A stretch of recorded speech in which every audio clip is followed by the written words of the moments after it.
Bueno, vamos a comenzar entonces con una palabra de oración, como hacemos siempre cada sábado, y luego nos subimos de vuelta al tren del reino dividido, ¿sí? Para seguir estudiando.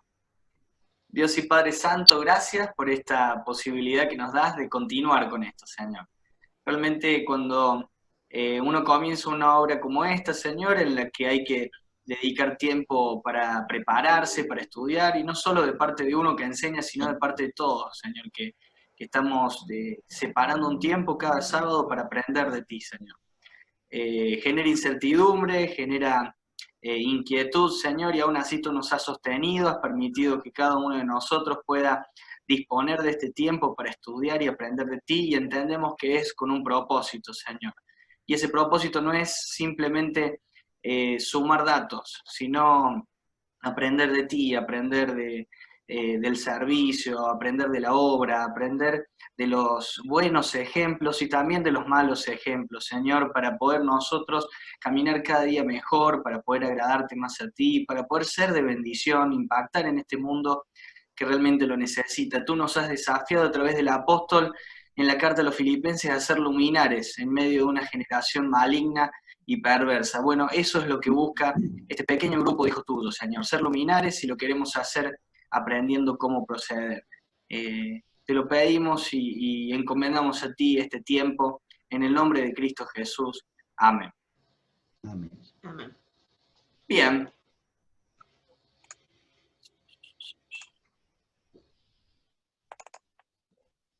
Continuamos entonces con el estudio del reino dividido.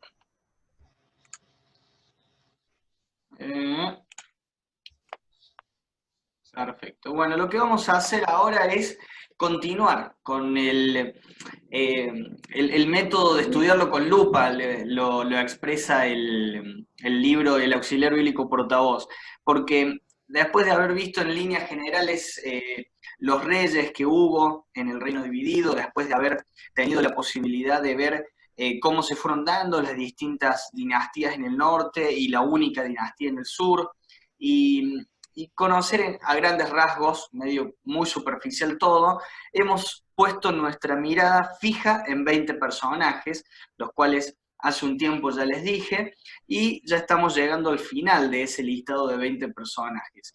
En la clase anterior vimos uno solo, y no fue por cualquier cosa, sino que fue porque hay mucho contenido en el texto sagrado acerca de Ezequías, aquel que fue el padre de Manasés. Pero hoy vamos a ver dos.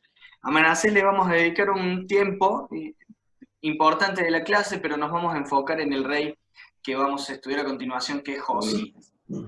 Bueno, si comenzamos con Manasés, que es el 14º rey, vemos que Manasés empezó a reinar en el 695 a.C. y lo hizo durante 55 años.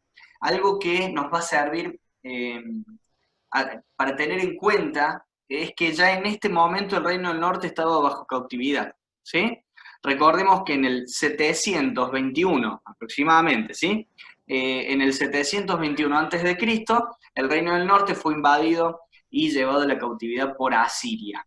Entonces, nos encontramos con todos los reyes posteriores a esa fecha que estaban reinando en Judá. Estamos estudiando ahora únicamente reyes del sur, y que en el norte hay un completo desorden. Tenemos gran parte del territorio invadido por Asiria y una gran mezcla en la tierra. Lo vamos a ver mucho en el rey Josías, pero es bueno que tengamos en cuenta que ya en tiempos de Manasés el reino del norte estaba bajo cautividad. Bueno, estas fotos que van a ver a continuación nos van a ayudar a entender algo. El 14º rey de Judá, o sea, Manasés, fue sin duda un rey único entre los del norte y los del sur. Bien, este rey se caracterizó porque reinó más tiempo que ningún otro rey. Tuvo el padre más piadoso hasta ese momento, por lo menos, de todos los reyes de Judá. El rey Ezequías, de quien estuvimos estudiando la semana pasada, fue el padre de Manasés. Es casi increíble, si el texto sagrado no lo dijera, costaría mucho creer de que Manasés es hijo de Ezequías. Uno no puede ver una persona más distinta a su padre, ¿sí? Y es hijo legítimo, es hijo de sangre, es hijo por donde lo veas, criado por su mismo padre. Sin embargo, es increíble la maldad que residía en el corazón de Manasés, contrario a la piedad de su padre. Bueno, su nieto, el nieto de este personaje, Josías, fue el mejor de todos del tiempo del reino dividido. Recordemos que en Israel, hasta el Señor Jesucristo, no hubo rey como David. Sin embargo, en el tiempo del reino dividido, Josías fue el personaje más relevante y el rey más especial que tuvo Judá. Fue el único rey impío que se arrepintió genuinamente, ¿sí? El único rey impío que se arrepintió genuinamente de sus pecados antes de su muerte. Si ustedes recuerdan clases anteriores, y si no vayan a los videos, van a ver que en algunos personajes resaltamos una especie de remordimiento, pero no de arrepentimiento. No hubo un cambio en su proceder, sino cierto remordimiento o cierto dejo de desesperanza frente a consecuencias graves del pecado cometido, de alejarse de Dios y ver hasta dónde los ha llevado, pero nunca un arrepentimiento. Bueno, Manasés, que vamos ahora a ver las cosas atroces que hizo, fue el único que genuinamente se arrepintió. Y fue el peor de todos los reyes hasta antes de su arrepentimiento.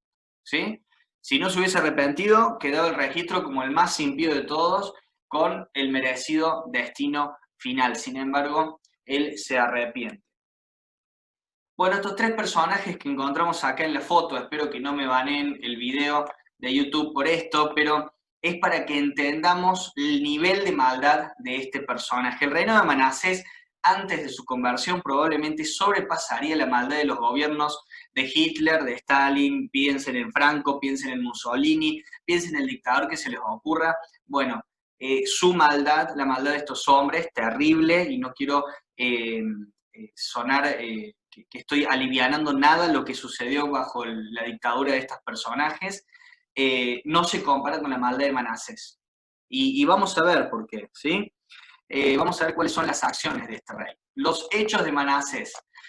Así como tenemos los hechos de los apóstoles en el Nuevo Testamento, en realidad serían los hechos del Espíritu Santo, siempre decimos, pero bueno, acá tenemos los hechos de Manasés y vamos a ver lo terrible que fueron. Primero, reconstruyó todos los altares de Baal que su padre había destruido. Vayan a 2 Crónicas, capítulo 33, verso 3, y van a encontrar a este hombre Manasés volviendo a construir lo que su padre había destruido. El padre había limpiado cosas y este hombre se encarga de reactivar toda la idolatría.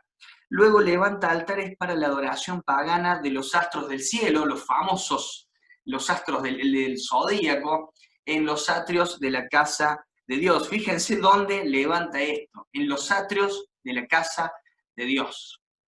Esta semana tuve la posibilidad de compartir un poco con mis compañeros acerca de la fe y demás, y hablábamos de la raíz de rebeldía que hay en el corazón del hombre.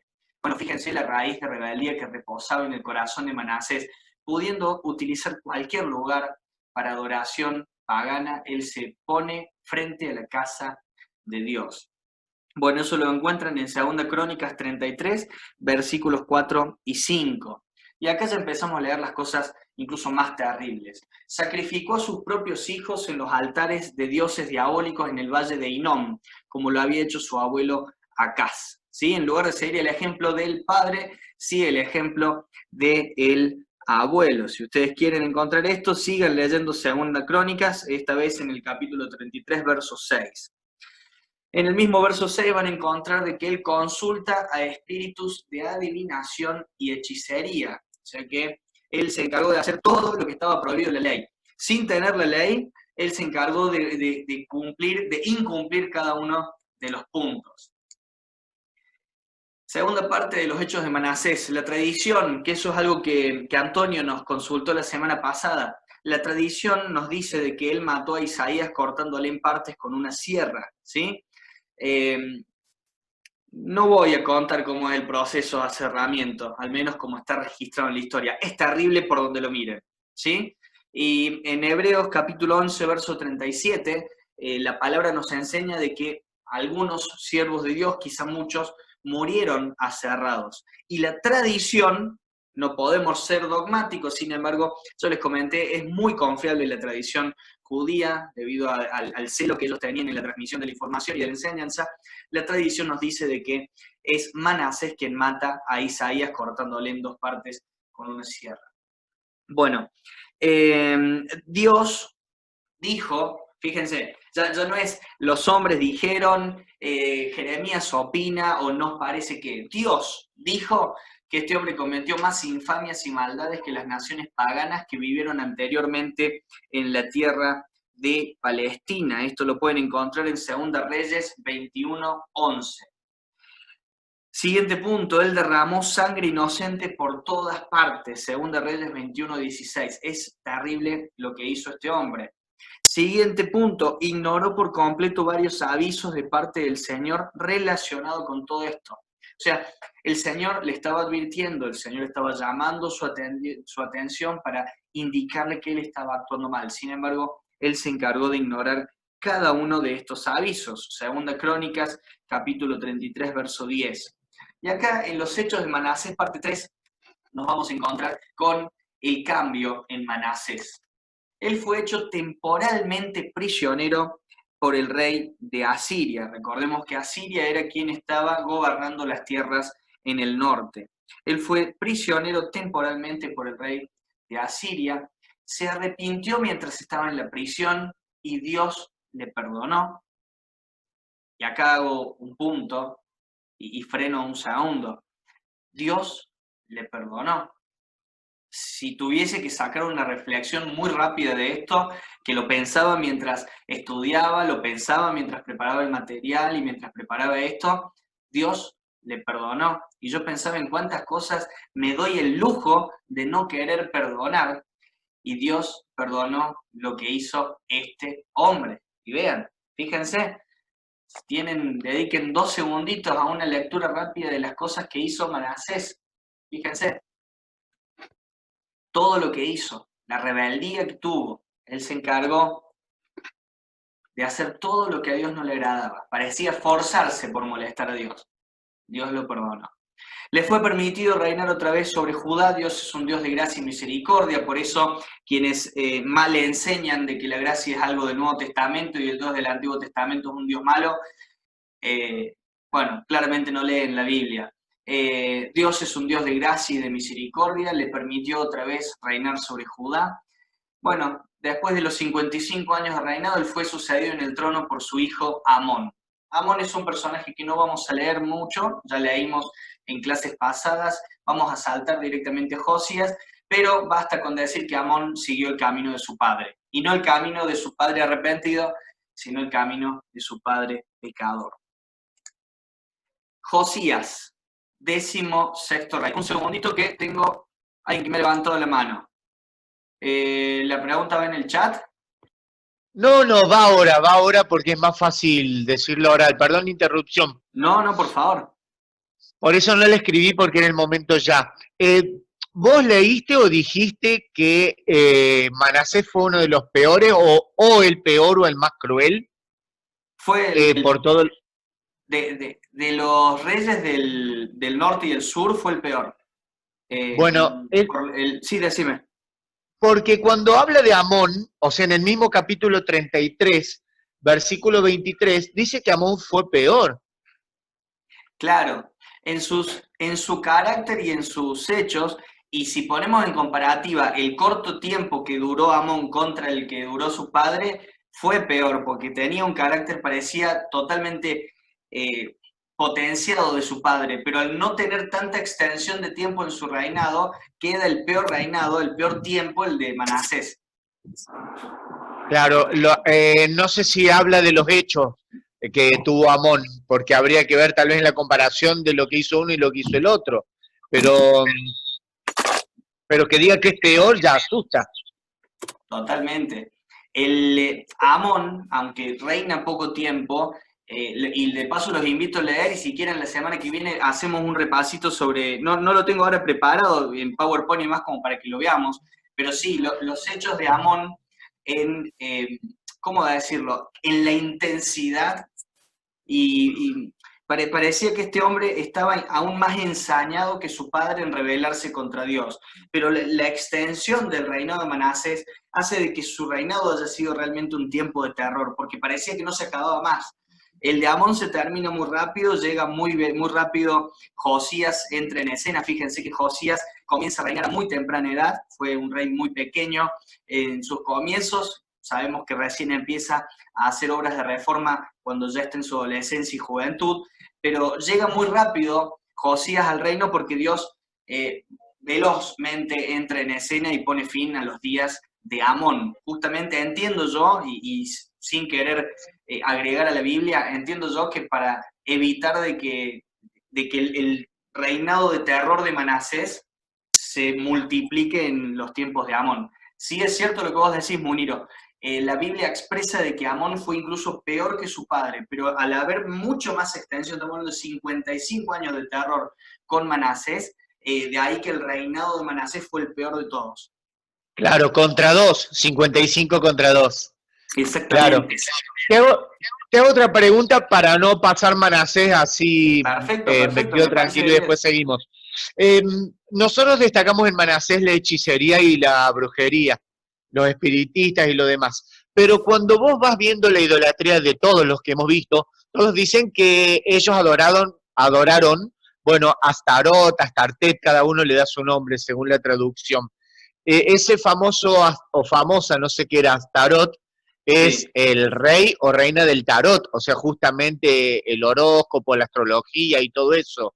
¿Cuál Exactamente. sería el Astoret era la diosa punto? de los sidonios, de Sidón. Eso.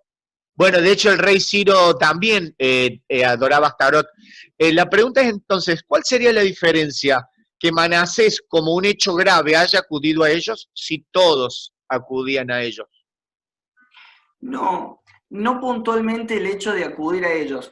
No, no es lo mismo la adoración a un dios, puntualmente como Astoret o Astarot o Astarte, incluso creo que llega a llamarse en algunos versículos, que acudir a brujos y hechiceros. No, no eran prácticas similares. Incluso vos podías encontrar brujas y hechiceras que no necesariamente adoraban a Astarot o Astoret. Y, por ejemplo, te voy a citar la adivina de Endor, a la cual acude el rey Saúl. Era una práctica satánica, claramente, que entiendo yo, sin tener evidencias palpables, hasta el día de hoy puede estar vigente, de personas que se encargan de trabajar de forma muy poco ortodoxa, teniendo vínculo con lo espiritual. Y este hombre buscaba el consejo ahí. O sea, lo que hacemos al resaltar este punto es ver que este hombre constantemente acudía y sin conocer, y reitero que sin conocer la ley, porque recién en tiempos de Josías se descubre nuevamente la ley de Jehová. Quizá Manasés en su crianza había escuchado mucho de la ley de Jehová por parte de su padre y por eso sabe puntualmente qué le molestaba a Dios. Pero este hombre, a lo largo de todo su reinado, su consejo lo buscó en estos lugares. Sí es cierto que algunos de los reyes paganos, de los dioses paganos, perdón, estaban de manera directa vinculada con lo que es la brujería y la hechicería, pero no todos ellos necesariamente están vinculados con lo que es la brujería y la hechicería. La brujería y la hechicería la encontrabas aún fuera de la adoración a los dioses. Por eso es que resaltamos este punto. Eso no quita de que encontremos los mismos hechos en otros personajes. Es más, ahora cuando veamos las reformas de Josías, nos vamos a encontrar que hasta el mismo Salomón había hecho cosas y que ninguno de los reyes piadosos que hubo después lo limpió de estas cosas hasta que llegó Josías. O sea, hay cosas que se repiten en todos los reyes, pero lo curioso en Manasés es el tiempo que duró, la insistencia, la permanencia en esa maldad y cómo constantemente fue en avanzada esto. No sé si eso responde, Muniro. Sí, me sigue pareciendo sutil para lo que es la gravedad del hecho. Eh, pero bueno, tal vez no lo termine de diferenciar. Para mí, si adorás o consultás, es prácticamente lo mismo. No le encuentro mayor gravedad a un hecho del otro. Eso es nomás, sigue siendo mi duda. Pero No, nada en eso coincido, significativo. creo que ambas cosas son graves, el adorar a un dios pagano que esté vinculado a esas cosas, o buscar el consejo en personas que se dediquen o tengan prácticas de este tenor, espirituales o espiritistas y demás, entiendo yo que ambas cosas son terribles. Sin embargo, sí son dos cosas diferentes, que no necesariamente van juntas. Por eso la separo en los puntos. Bien. Seguimos con Josías. Volvemos a minimizar acá. Josías. Ya dijimos recién, mientras hablábamos, de que Josías empezó a reinar muy temprano, a muy temprana edad, de ahí el dibujito acá que tienen de un pequeño niño siendo coronado. Él reinó durante 31 años y fue el mejor de los reyes desde Salomón. Josías hizo muchas reformas, muchas reformas. Entonces vamos a empezar a ver un poco de Josías. Así como vimos los hechos de Manasés, vamos a ver las reformas de Josías. Primero nos vamos a encontrar con que Josías desde muy joven, él comenzó a buscar a Dios, aproximadamente a los 16 años, segunda Crónicas 34:3. Después nos vamos a encontrar con un Josías de 20 años, en el 34:3, en el mismo texto, que empieza su gran obra de reforma. Y veamos en qué consiste esta gran obra de reforma. Destruyó todos los altares de Baal. Todos los altares de Baal. Deshizo todas las imágenes y esculturas, convirtiéndolas en polvo y esparciendo todo sobre los sepulcros de aquellos que habían sido sacrificados en ellas. Todo lo vamos a encontrar en 2 Crónicas 34, ¿sí? Quemó los huesos de los sacerdotes paganos sobre sus propios altares. Llevó a cabo todo esto no solamente en su tierra, sino en tierras distantes, en ciudades distantes de Israel y obviamente en su propio reino. Recordemos algo que yo resalté al comienzo de la clase, de que el reino del norte estaba invadido, había sido llevado cautivo por Asiria. Bueno, las reformas de Josías no se supeditaron a Judá. Josías a muy temprana edad comprendió que el pueblo de Dios es Israel, es la nación toda. Y él hizo toda reformas en todos los lugares donde pudo llegar. A la edad de 26 años, él empezó a reparar el templo. Bien, esto es importante y esto es algo para resaltar. Dirigió al pueblo en un servicio multitudinario de arrepentimiento como resultado del descubrimiento del libro de la ley de Moisés. Él después hizo que la ley se leyera a todos. Esto lo encuentran en 2 Reyes capítulo 23. ¿Sí? Está el relato que ya lo hemos visto de cómo se encuentra la ley de Moisés, cómo esto produce en él un dolor terrible porque se dio cuenta que muchas de las cosas que estaban haciéndose en Israel estaban en Judá, estaban mal, entonces él hace que esto se comparta con todo el pueblo. Él planeó y presidió una de las celebraciones de la Pascua más grande de todos los tiempos. Hasta la clase anterior vimos que desde los tiempos antiguos de Salomón no hubo una celebración tan grande, un tiempo de culto tan grande como el que organizó Ezequías. Bueno, Josías hace una celebración más grande todavía. 2 Crónicas capítulo 35. Continúa Josías. Mató a los sacerdotes paganos que antes habían nombrado otros reyes de Judá, ¿sí? Otros reyes anteriores que habían designado a ciertos sacerdotes. Él se encarga de exterminarlos, él se encarga de matarlos. Esto ya no en Crónicas, sino en 2 Reyes, lo pueden leer, 2 Reyes 23:5. Sacó fuera de Jerusalén la imagen de Acera que estaba en el templo, 2 Reyes 23:6. Derribó los lugares de prostitución masculina. Creo que hace unas clases Diego había resaltado cómo la sodomía era una de las cosas que parecía proliferarse en la nación cada vez que se apartaban de Jehová. Y bueno, entre estas cosas nos encontramos con un lugar de prostitución masculina y Josías se encarga de derribar todo tipo, todo lugar de este estilo. Él mandó a venir a Jerusalén, o en realidad a ir a Jerusalén, a los sacerdotes de Dios que vivían en otras ciudades de Judá. Así como eliminó y exterminó a los sacerdotes paganos, él se encargó de llamar a aquellos sacerdotes buenos, sabios, piadosos. Destruyó el altar de Tofet que estaba en el valle de Hinnom para que no se ofrecieran sacrificios humanos sobre él. Segunda Reyes 23:10. Hace un ratito hablábamos justamente de Manasés eh, exterminando, eliminando, ofreciendo a sus propios hijos en sacrificio a los dioses. Él quitó las esculturas de caballos y carros dedicados al dios Sol que estaban instaladas cerca de la entrada del templo. También derribó los altares de Acaz que estaban sobre el tejado del palacio. Fíjense la cantidad de cosas que hizo este chico. Y todos los altares que Manasés había ordenado levantar en los atrios del templo. Es maravilloso cómo este chico empieza a corregir todas las cosas que había dejado su abuelo y en los 2 años de reinado de su padre. La última tanda de reformas que hemos resaltado, derribó los santuarios paganos recién hablábamos de esta diosa, de Astoret, dios de los sidonios, de Quemos, dios de Moab, de Milcón, dios de Amón, que Salomón había edificado para sus muchas mujeres. Ahora, yo cuando llegué a este punto me quedé sorprendido de que nadie, a lo largo de todo el tiempo que pasó desde Salomón hasta Josías, nadie haya eliminado estos santuarios.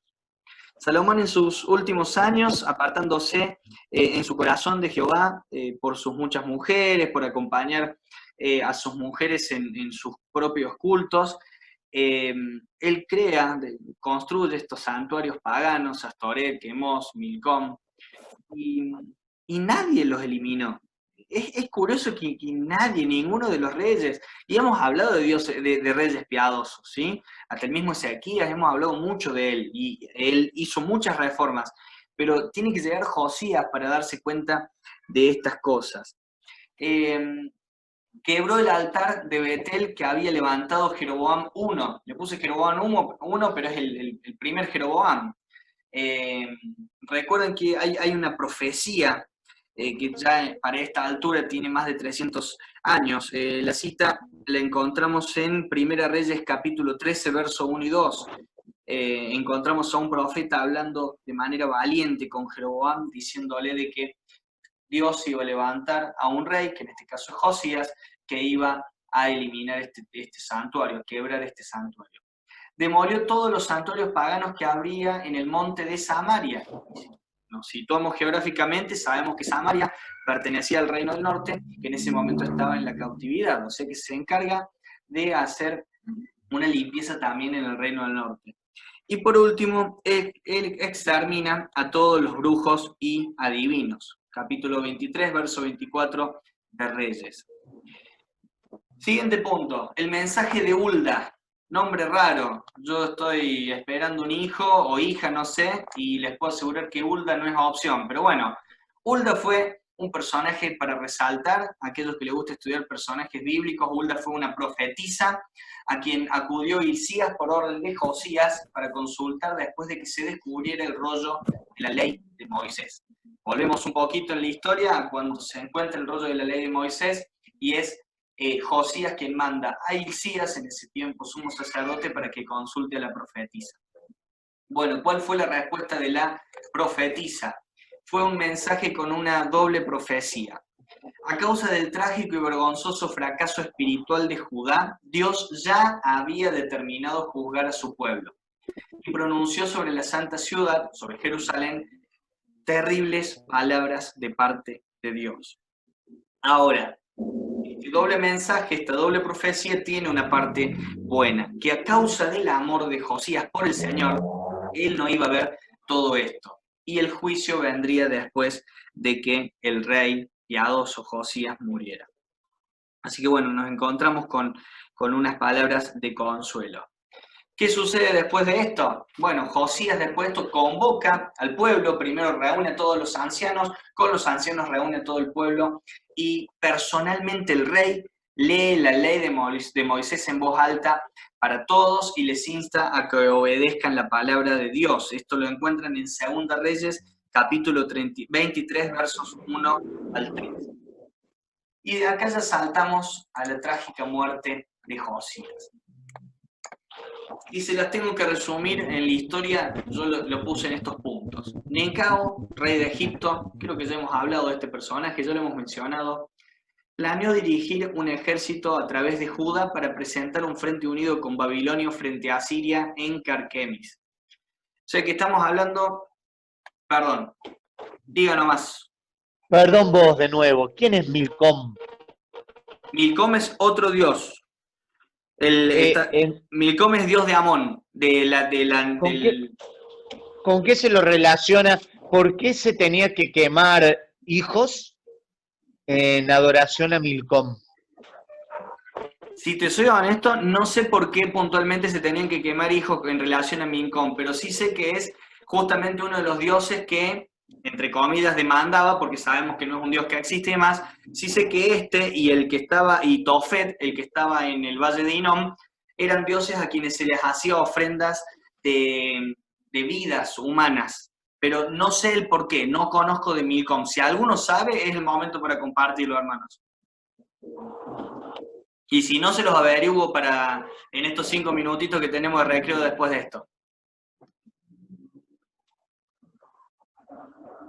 Bien, vamos a continuar y para la segunda parte voy a tenerles la respuesta, pero sí sabemos de que Milcom es uno de los dioses que demandaba ofrendas humanas.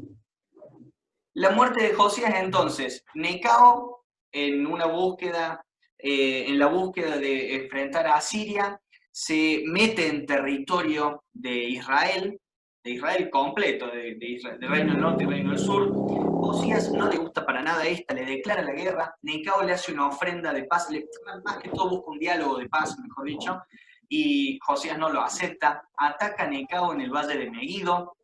Ya vamos a ver en la siguiente pantalla algunos eventos en el Valle de Megido. En esa batalla Josías fue herido mortalmente por flecheros enemigos, y ustedes saben que Josías había ido disfrazado a esa batalla, como un rey que hemos visto hace un tiempito.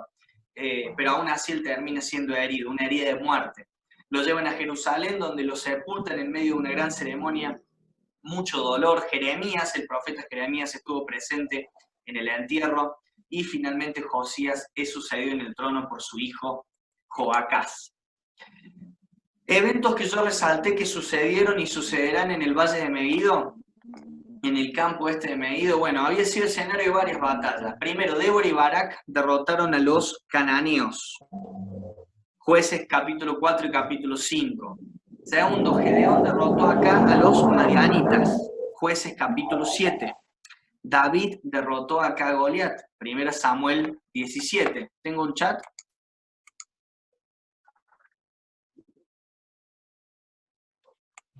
Bien, acá André, que aprovecho que ya alguien estuvo investigando, Milcom, otro nombre para Moloch de Moab. Ya nos vamos a sacar la duda en breve, chicos. Fue acá donde los filisteos derrotan a Saúl, a Saúl. Fue en el campo de Megido donde Josías fue herido de muerte, y será en este campo donde un día tendrá lugar la gran batalla del Armagedón. Bueno, hasta acá hay un micrófono habilitado con ruido, disculpen. Hasta acá lo que es el repaso del tiempo del reino dividido. ¿Qué vamos a hacer ahora? Vamos a cortar, como siempre digo, estos minutitos. Voy a buscar esas respuestas, si las consigo, perfecto, si no quedan para la próxima clase o entre semana nos escribimos, y vamos a tener la parte de reflexión, la parte práctica de todo este estudio. Así que en breve les llega el enlace nuevamente, hermanos. Bueno, ahora sí continuamos con la parte, yo siempre le digo la parte práctica o la aplicación práctica de tanta teoría. No sin antes aclararles, hermanos, que todos tienen la libertad de consultar, de levantar la mano. Es más, para eso está la función levantar la mano, para que yo vea que alguien levantó la mano, frenar un segundo y evacuar consultas. Lo que no sé, lo diré y lo investigaré, si no lo de responder a otro. Hay gente que sabe también en este grupo, y ustedes mismos me podrán corregir si algo lo dije mal. Así que me gusta esto, al contrario, esto enriquece más la clase. Fíjense que ninguno de ustedes hubiera averiguado nada de Milcom si no fuera que Muniro nos hizo investigar y me hizo hacer la tarea en estos 5 minutos. Así que me gusta en serio. Ahora vamos con la parte... Sí, Diego. No sé si sirve para sumar. Siempre en cuanto a la idolatría se dice que cuando se busca atacar a los niños, porque cuando se arruina la vida de un niño se arruina toda una vida, ¿no? Nosotros, por ejemplo, en el tema del abuso infantil, estamos convencidos que la estrategia del enemigo es arruinar la vida de un niño que queda con secuelas para toda la vida después, ¿no? Entonces, sí, por supuesto, si Dios no interviene, como decimos siempre, ¿no? Entonces, a veces en estos aspectos así en estos ídolos, se pedía el primogénito, se pedían a los hijos y eso corta las generaciones y maldice a las familias que se alejan de una obediencia y de una vida de temor de Dios, ¿no es cierto? Entonces, creo que va por ese lado también. El enemigo siempre trata de atacar la niñez. Si lo vemos a lo largo de las escrituras, siempre trata de atacar la niñez. Cuando nació el mismo Señor Jesucristo, se mandó a matar a todos los varones. En la época de Moisés también. O sea, el enemigo siempre trató de romper las generaciones para que no se cumpla el plan de Dios. Entonces, creo que por ahí puede ir también un poco la idea. Lo vamos a investigar todos esta semana, pero Me parece que todos nos hemos quedado con la misma que Muniro, nos hemos quedado con la pica de que no puede ser que no se sepa más. Pero sí, me parece que es muy, muy apropiado el aporte y creo que suma a la respuesta que pude dar para, bueno, primero para que investiguemos y segundo para la reflexión. Yo creo que nos llama a la reflexión por esto que comentaba Diego. Bueno, también para la reflexión y con el objetivo de que no sea tanto contenido teórico esta clase, vamos a ir a Segunda Reyes capítulo 23, Segunda Reyes capítulo 23, versos del 1 al 3.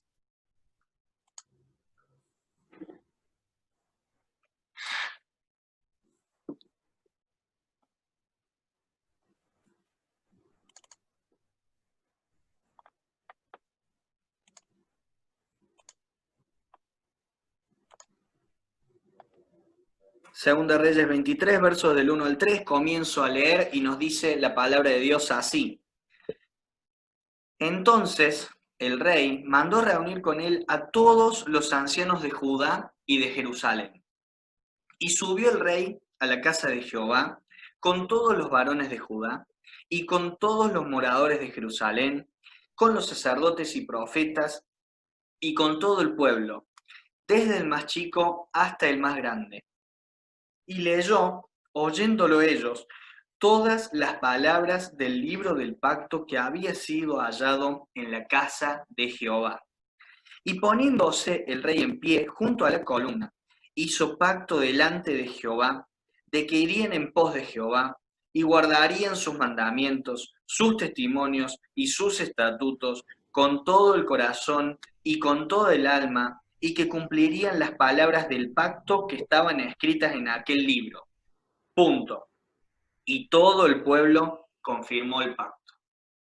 Creo que es maravillosa esta porción para poder comenzar a extraer algunas, yo diría, consideraciones o reflexiones.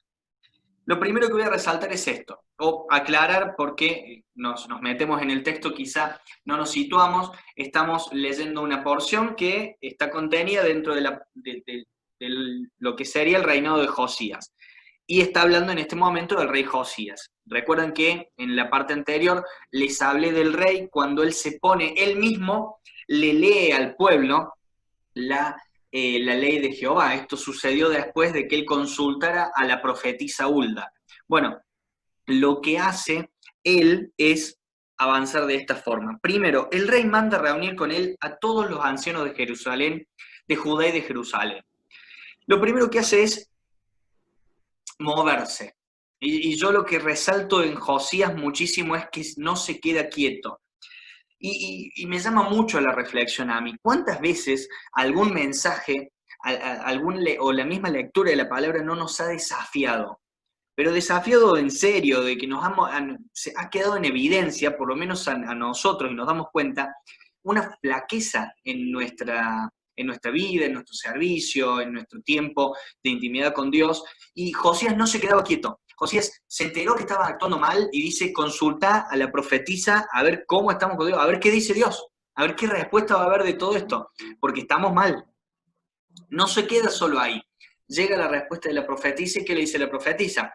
Dijimos que había una doble respuesta. Primera, por la maldad de Judá ya estaba determinado el fin de ese reino. Ya sabíamos de que iba a llegar el castigo y llega tiempo después con Nabucodonosor.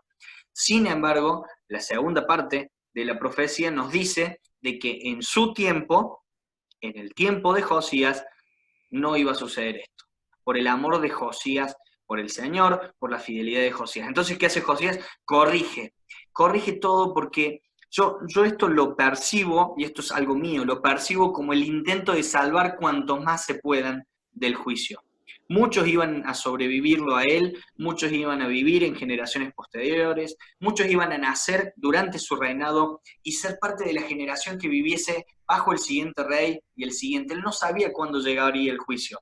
Él quería que la nación sea un espacio de contención espiritual que formase nuevas generaciones fieles a Dios que puedan ser salvadas del tiempo de juicio.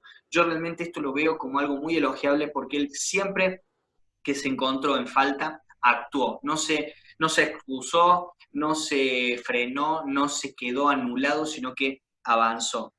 Él sube a la casa de Jehová con todos los varones de Judá, con todo el pueblo, todos los moradores de Jerusalén, sacerdotes y profetas, y él toma la delantera.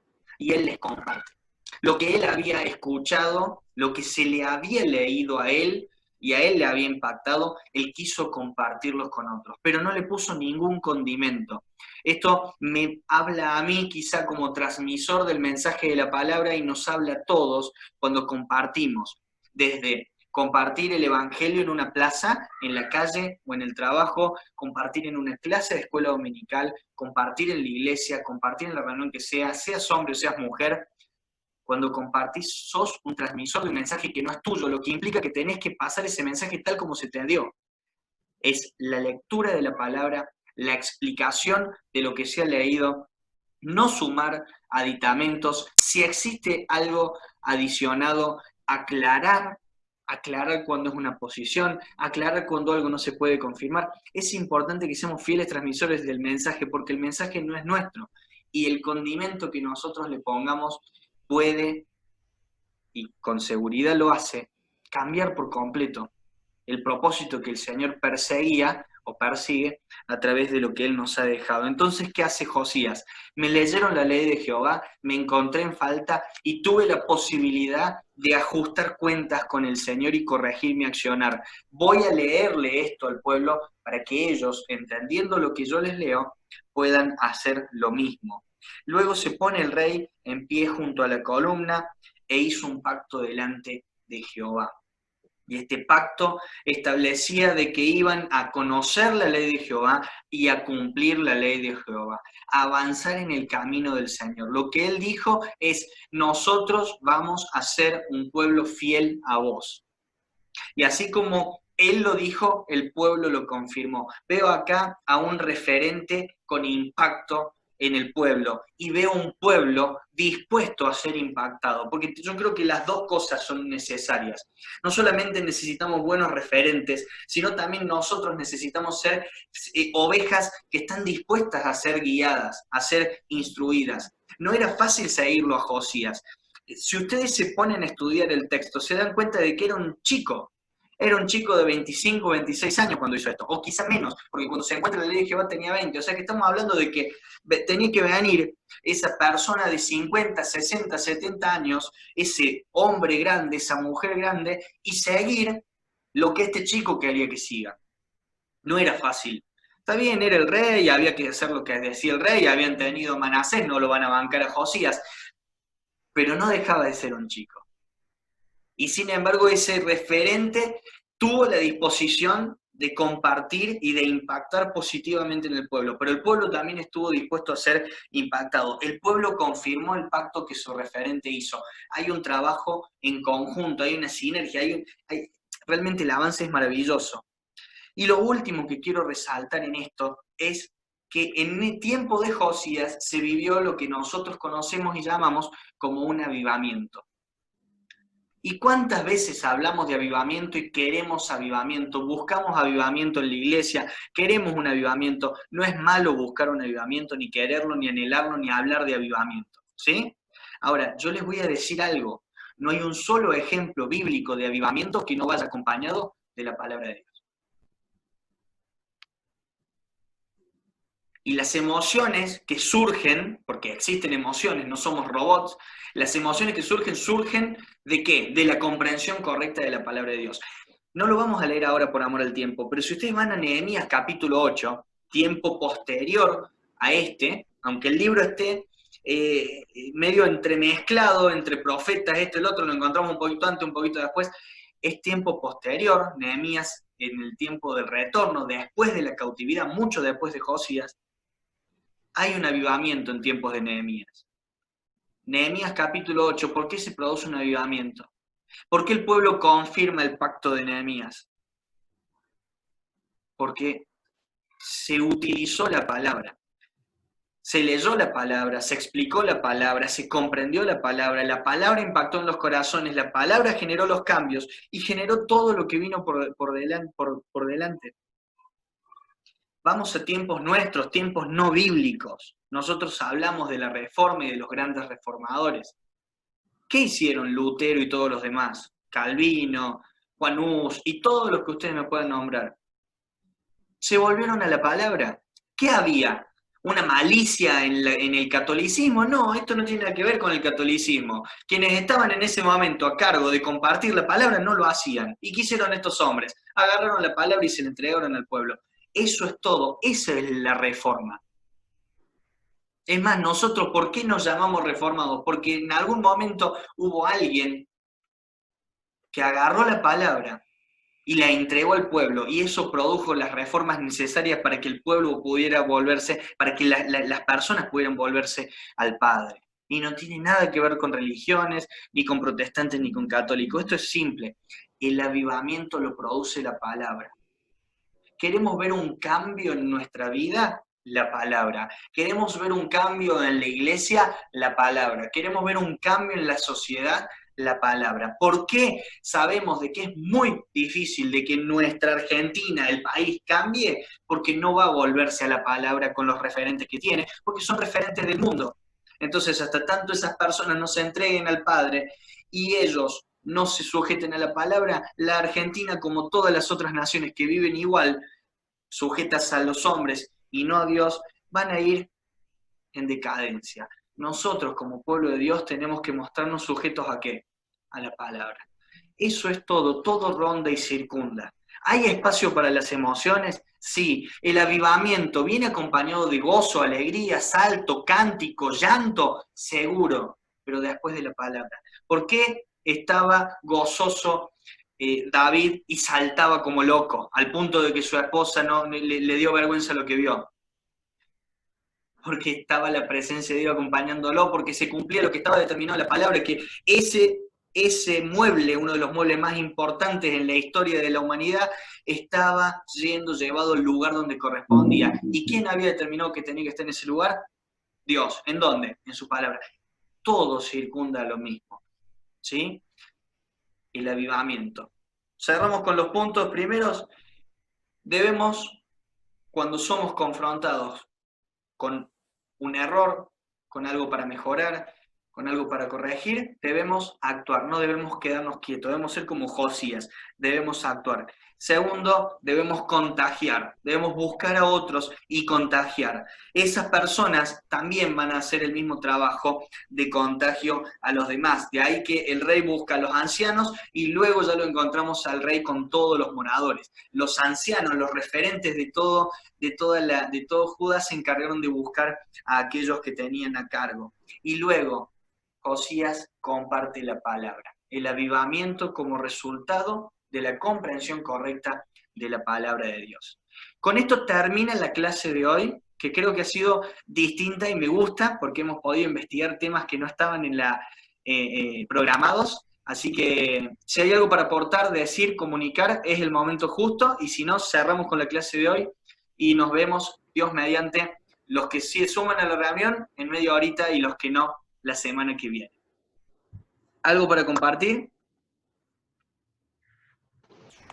Digo que está lindo ahí el detalle también de cuando hablabas de la historia de Josías, de la profetisa Ulda, que es una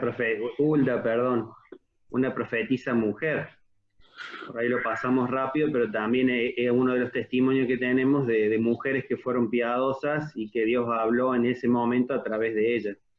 Exacto. Es más, le digo de paso para que investiguen. Varones, Hulda posiblemente fue tía del profeta Jeremías. O sea que no era cualquier familia la de Hulda, ¿eh? Miren qué pedazo de familia tenía Hulda.